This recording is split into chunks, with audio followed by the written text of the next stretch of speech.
Everyone, welcome to chemistry by Chaitanya sir. Last class में हम लोगों ने देखा था जीरो ऑर्डर रिएक्शन और उसके रेट कांस्टेंट को हमने ड्राइव किया था। आज की क्लास में हम लोग सिलेबस में जो सबसे इम्पोर्टेंट टॉपिक है फर्स्ट ऑर्डर काइनेटिक्स उसे पढ़ेंगे, जिससे जेई में, मेंस में, एडवांस में और बोर्ड्स में सभी में हर बार क्वेश्चन पूछा जाता है। तो let's start with first order kinetics. तो जो फर्स्ट ऑर्डर रिएक्शन होगी तो उसमें जो रेट होगा वो किस पे डिपेंड करेगा, वो concentration raise to the power 1 पे डिपेंड करेगा। तो हमने कोई रिएक्शन मान ली A2P। अगर कोई रिएक्शन A2P हो रही है तो T इक्वल्स टू 0 पे हम इसका कॉन्सेंट्रेशन कुछ A0 ले लेते हैं और T इक्वल्स टू T पे इसका कॉन्सेंट्रेशन कुछ A ले लेते हैं। ठीक है, तो जब हमने ये कॉन्सेंट्रेशन ले लिए तो हम इसे लिखेंगे minus of dA/dt is equals to K times A की पावर 1। A की पावर 1 क्यों लिखा? यहाँ पे जो 1 लिखा है ये रिप्रेजेंट कर रहा है क्या, हमारा ऑर्डर ऑफ द रिएक्शन। ये रिप्रेजेंट कर रहा है ऑर्डर ऑफ द रिएक्शन। अब minus dA/A is equals to KdT। Integrate कर लेंगे इसे 0 से T और A0 से A तक। 0 से T, A0 से A तक हम इसे इंटीग्रेट कर लेंगे।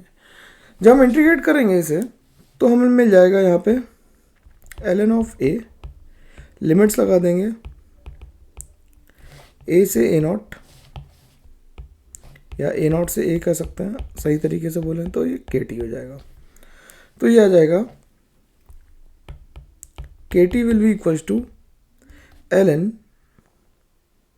A0 विद माइनस साइन आएगा, तो यहाँ पे माइनस साइन छूट गया था, A0 अपॉन A आ जाएगा। तो K की वैल्यू आ जाएगी 1/T ln A0 upon A। और ln को जब हम लॉग में कन्वर्ट करते हैं तो मल्टीप्लाई कर लेते हैं 2.303 अपॉन T से। 2.303 से मल्टीप्लाई कर लेते हैं तो ये log टू द बेस 10 आ जाएगा अब A0 अपॉन A। तो ये सिंपल सी एक इक्वेशन होंगी जिसे हमें ध्यान रखना है, जो हमारे बिल्कुल सिलेबस में भी है। इसका डेरिवेशन बोर्ड्स में भी आ सकता है और किस में आ सकता है, जेई में डेरिवेशन है, इससे बेस्ड क्वेश्चन आते हैं, हर साल जरूर आते हैं। इसी इक्वेशन को अगर ध्यान से देखो, इसी इक्वेशन को जो हमने यहाँ पे लिखी है कि KT is equals to ln A0 upon A, इसे अगर हम लिखें तो हम लिख सकते हैं A is equals to A0 e to the power minus KT। तो हम इस तरह का इक्वेशन भी लिख सकते हैं इसके लिए। तो अगर हमें कॉन्सेंट्रेशन वर्सेस टाइम का ग्राफ प्लॉट करने के लिए आ जाए तो कॉन्सेंट्रेशन वर्सेस टाइम का ग्राफ अगर हम टाइम एक्सिस पे 0 रख दें, यहाँ पे टाइम को हम 0 रख दें, तो A की वैल्यू कितनी आ जाएगी, A0 आ जाएगी हमारी एट T इक्वल्स टू 0। आनी भी चाहिए थी, वही हमने मानी थी। और ये एक्सपोनेंशियली डिक्रीजिंग कर्व है तो इसे हमने एक्सपोनेंशियली डिक्रीजिंग कर्व को ड्रॉ कर लिया। ये इनफाइनाइट टाइम पे जाके क्या होगा, इनफाइनाइट टाइम पे जाके ये कॉन्सेंट्रेशन 0 होगा। इसीलिए जीरो ऑर्डर रिएक्शंस, जो फर्स्ट ऑर्डर रिएक्शंस है, ये कभी ख़त्म नहीं होती। आजकल यूक्रेन और जो रशिया का वॉर चल रहा है, अगर इसमें एटम बम यूज़ होता है या वैक्यूम बम का एटम बम अगर यूज़ हो तो वो उसके कॉन्सिक्वेंसेज ये होंगे, वो इनफाइनाइट टाइम तक रेडिएशंस रिलीज करते रहेंगे, क्योंकि सारी रेडियो एक्टिव रिएक्शन जो होती हैं वो कैसी होती हैं, फर्स्ट ऑर्डर रिएक्शंस होती हैं। तो लिख देते हैं कि radioactive reactions are first order reactions. ठीक है, और इनफाइनाइट टाइम के बाद रिएक्शन स्टॉप होगी। ठीक है, अब अगर हमसे कहा जाए log A versus log T का ग्राफ बनाएं, log A वर्सेस T का ग्राफ बनाएं, तो log A वर्सेस T का ग्राफ के लिए हमने क्या लिखा है कि K is equals to 1/T log of, या 1/T को 2.303 लिख देते हैं, log of A0 upon A। तो हम इसे लिख लें T is equals to 2.303 upon K log of a naught which is a constant number minus log of a। तो इस तरह का इक्वेशन बन जाएगी। तो अगर हम log a को अपनी राइट तरफ ले आएँ तो log a की वैल्यू किसके बराबर आ जाएगी? log a की वैल्यू आ जाएगी, k को इधर ही रखते हैं, k टाइम्स t माइनस 2.303 या डिवाइड कर देते हैं 2.303 से, तो ये 2.303 को डिवाइड कर दिया और ये आ गई log ऑफ a नॉट के बराबर। तो बेसिकली ये y is equals to m x minus c का ग्राफ है, y equals to m x minus c का ग्राफ है ये, ठीक है। तो एक मिनट, कुछ गड़बड़ कर दी क्या मैंने?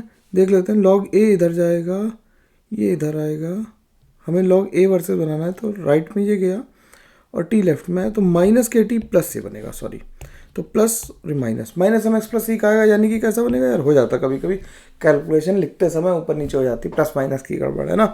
तो ये क्या हो जाएगा, ये एक स्ट्रेट लाइन आएगी विद अ नेगेटिव स्लोप, ठीक। तो सिंपल बात है ये कि हमने इसे एडजस्ट कर लिया और इसे y equals to m x minus m x plus c का ग्राफ बना लिया, और यहाँ का स्लोप कितना आ जाएगा, जो स्लोप आएगा वो आ जाएगा माइनस के अपॉन 2.303, ये स्लोप आ जाएगा, ठीक है। अगर हम लॉग के वर्सेस बना रहे हैं, अगर हम एल के वर्सेस बनाते तो 2.303 नहीं आता हमारा, ठीक है। अब बात करते हैं first order reaction in terms of mole.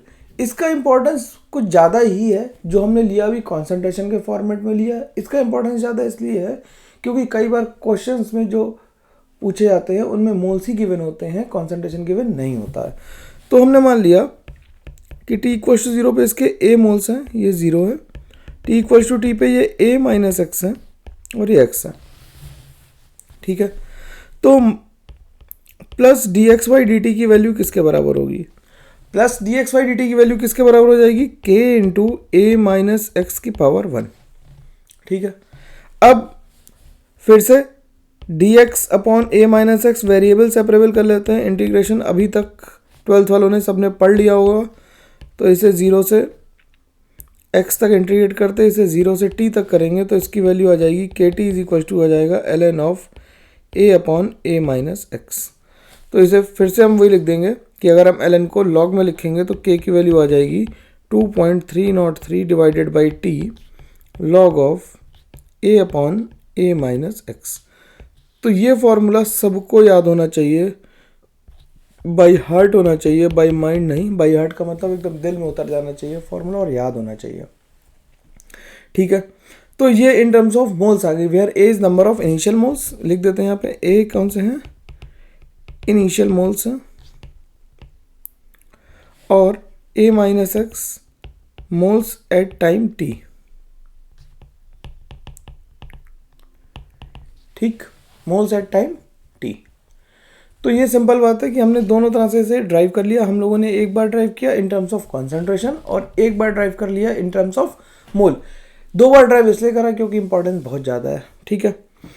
अब हाफ लाइफ की बात करते हैं। Half life of first order reaction कैसे निकालेंगे? हाफ लाइफ के लिए हमने क्या कहा था कि t equals to T half ले लेंगे। t equals to T half पे a माइनस एक्स की वैल्यू कितनी हो जाएगी, a/2। ये हमने कहा था हाफ लाइफ पे क्या होगी, रिएक्शन हाफ कंप्लीट हो चुकी होगी, half of the A is dissociated and converted into product. तो x की वैल्यू कितनी आ गई, a/2, वैल्यू रख दी a upon A minus x में, तो log 2 आ गया। log 2 की वैल्यू कितनी होती है, यहाँ पे लिखते हैं log 2 की वैल्यू कितनी होती है 0.3010। इसमें से मल्टीप्लाई कर देंगे तो जो फॉर्मूला आएगा निकल के टी हाफ का वो आ जाएगा 0.693 अपॉन के। ये बड़ा ही इंपॉर्टेंट फार्मूला है क्या, कि T half is equal to 0.693 upon K, यानी कि जो हाफ लाइफ है वो प्रोपोर्शनल है ए की कॉन्सेंट्रेशन की पावर 0, यानी कि कॉन्सेंट्रेशन पे डिपेंड ही नहीं कर रही हाफ लाइफ। यार बड़ा बढ़िया बात हो गई है। अब इससे बड़ी एक अच्छी बात समझ में ये आती है कि अगर कॉन्सेंट्रेशन पे हाफ लाइफ डिपेंड नहीं कर रही है तो रिएक्शन कभी कंप्लीट नहीं होगी। ये तो सही बात है। मान लेते हैं हम, कोई कहे कि सर कभी कंप्लीट कैसे नहीं होगी, एक बार हम 1 ग्राम लेंगे, 1 ग्राम से कुछ समय बाद मान लेते हैं 5 साल में उसका हाफ लाइफ है, तो 5 साल बाद वो आधे ग्राम बचेगा, फिर अगले 5 साल बाद वो ख़त्म हो जाएगा। ना ना ना, ऐसा नहीं होगा, आधे से 0 थोड़ी जाएगा। कैसा होगा कि 1 ग्राम से 0.5 ग्राम बचा 5 साल में, 0.5 ग्राम से 0.25 ग्राम बचेगा अगले 5 साल में, 0.25 ग्राम से 0.125 ग्राम बचेगा उसके अगले 5 साल में। तो इस तरह से डिके होता रहेगा और इनफाइनाइट टाइम तक रन करती रहेगी रिएक्शन, कभी भी रुकेगी नहीं अपने आप। हम लोग मॉडरेटर लगा के रोक सकते हैं या कुछ और करके रोक सकते हैं, लेकिन अपने आप ये नहीं रुकेगी रिएक्शन। तो half life of the first order reaction is independent of the concentration of reactant. Boards के लिए बहुत ज़रूरी लाइन है और जेई मेंस के लिए भी बहुत ज़रूरी लाइन है ये, ठीक है। अब units of rate constant, units of rate constant simple है भाई, हम लोग हमेशा की तरह क्या लिखेंगे, minus D A by D T, जैसा हम लोगों ने फर्स्ट जीरो ऑर्डर के लिखा था वैसे इसके लिए भी लिख लेते हैं। जीरो ऑर्डर रिएक्शन के लिखा था minus D A by D T is equal to K, इसमें ए लिखेंगे और ए की यूनिट होती है मोल पर लीटर, इसकी मोल पर लीटर सेकंड हो गई, मोल पर लीटर से मोल पर लीटर कैंसिल हो गया और के की यूनिट आ गई सेकंड इनवर्स। तो के की यूनिट क्या आ गई भाई, के की यूनिट आ गई हमारी second inverse. I hope it is clear to everyone, ठीक है। यूनिट्स ध्यान रखेंगे, कई क्वेश्चन में केवल रेट पूछते हैं या ऑर्डर ऑफ द रिएक्शन पूछ लेते हैं और हम डायरेक्टली यूनिट्स देख के बता देंगे कि कौन सी ऑर्डर की रिएक्शन है, ठीक। अब ग्राफ बिटवीन अगर हम बनाने की कोशिश करें, graph between T half and concentration of reactant, तो टी हाफ जब कॉन्सेंट्रेशन पे डिपेंडेंट ही नहीं है तो graph will be parallel to X axis, simple is that, ठीक। इसी तरह से अब सेकेंड ऑर्डर रिएक्शन की बात कर लेते हैं। जब सेकंड ऑर्डर रिएक्शन की बात करेंगे फिर हम लोग nth ऑर्डर की भी बात करेंगे। ये इसलिए कर रहे हैं क्योंकि एडवांस में हो सकता है कि प्रॉब्लम सेकंड ऑर्डर की पूछ दे, रेयरेस्ट केस है, लेकिन सिंपल अगर कोई यही पूछ दे कि सेकंड ऑर्डर रिएक्शन के लिए टी हाफ किस पे वेरी करती है, उसकी यूनिट क्या होती हैं, तो इन बातों को हमें ठीक ठीक पता होना ज़रूरी है, ठीक है यार। चलो, तो सेकंड ऑर्डर रिएक्शन के लिए इसीलिए मैंने ड्राइव करके रखा, लेस इंपॉर्टेंट है, तो मेरे को डेरिवेशन की जरूरत नहीं। Derivation board point of view से हमें किसका याद होना चाहिए, फर्स्ट ऑर्डर रिएक्शन का, ठीक है। तो ए नॉट ले लिया और क्या ले लिया, ए ले लिया, minus D A by D t को क्या लिख दिया, के इंटू ए स्क्वायर, फिर से 2 क्यों लिखा यहाँ पे, क्योंकि ये हमारा क्या है, ऑर्डर ऑफ द रिएक्शन है, ये हमारा क्या है, ऑर्डर ऑफ द रिएक्शन है।